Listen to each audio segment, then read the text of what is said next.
Hi guys! Welcome back to my channel. Kung bago ka pa lang sa channel ko, don't forget to like and subscribe. Hit the notification bell para lagi kayong updated sa mga bago kong uploads. So for today's video, as you can see, nag-harvest tayo ng talong. Talong ni Sarah.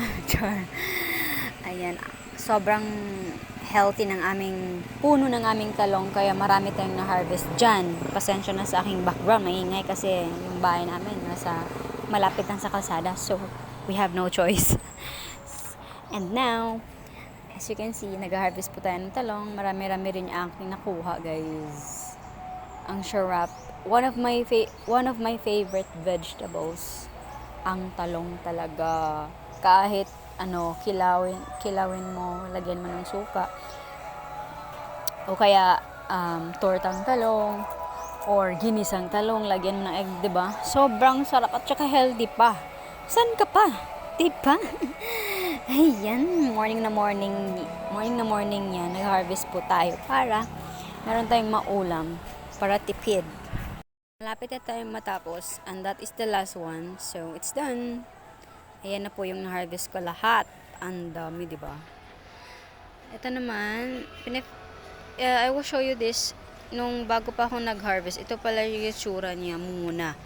Kasi, nagbi-video ako before that harvesting time para maano ko siya. Para maipapakita ako na mga ang tawag dyan, yung hindi pa siya dapat i-harvest. So that time, malaki na siya kaya hina-harvest ko na siya. Sure. Ayan, yung mga bulaklak. Ang daming bunga, guys, in one puno, 'di ba? Piruin mo, 30, I think it's 31 ang bunga niya. Grabe, in just one puno ng talong. Grabe, guys. Ngayon lang ako ng daming bunga sa isang puno lang, 'di ba? Maraming tumutubo ng mga bunga.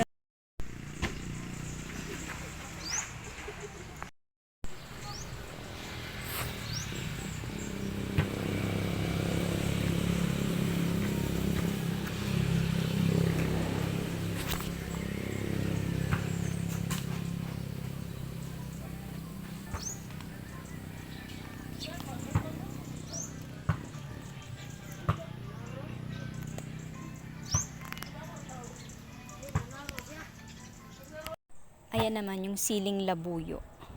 Marami kami niyan.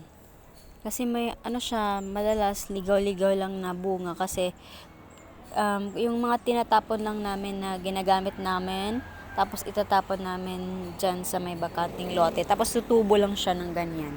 Effortless, 'di ba? 'Di ba? Kaya kayo, guys, I encourage you na magtanim din kayo sa inyong mga bakanting, kung meron kayong mga bakanting lote, kahit konti. Magtanim-tanim kayo, guys. Nakakatipid din siya at sure na sure ka talagang walang chemicals na nilalagay, walang mga ganun, mga fertilizers or mga chemicals like mga insecticides o pesticides, mga ganyan. Kasi nakakaano yan eh. Hindi yun maganda sa ating katawan pag nakain natin, di ba? Pero, okay lang din naman. Kung no choice, walang mataniman, bibili na lang. Dito naman tayo, ang tawag din sa amin ito is batong. And English is string beans. Masarap. And have lots of vitamins. Yung mga gulay. Ito naman yung aming tomato. Hindi masyadong madaming bunga. Kasi yung puno niya hindi masyadong healthy. Kaya konti lang yung bunga ng aming tomato. But it's fine. But at least may ma-harvest din kami kahit konti, 'di ba? Okay lang yun. At least meron pa ring ma-harvest kaysa naman wala. Ayan, 'di ba? Yung puno niya is mga 4 na puno ng tomatoes. Ayan, 'di ba? Oh, so healthy. It's a natural fertilizer.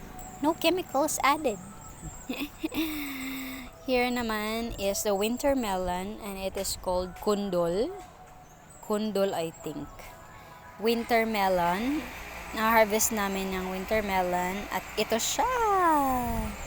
Tingnan nyo guys. O, diba? May ulam na kayo. Nasa ano lang, paligid lang namin ulam. Di ka magugutom. At saka ito naman kapayas. Bisaya, kapayas. Tagalog, papaya or English. Papaya. Ang dami, diba? Ang daming bunga. Pwede mo nang igisa to. May ulam ka na. May ulam ka na. Saka ito naman okra. Hindi ko masyadong na-video yung latest okra namin. Ang dami naming na-harvest. Ngayon lang ako nakapag-video. Ito naman yung tanglad sa Bisaya, tanglad. And it is lemongrass in English. And it's pampabango ng utan, Bisaya. Ito naman yung coconut. Coconut. Coconut nut is a giant nut. So, yan lang po. Thank you for watching. See you in my next video. Bye-bye.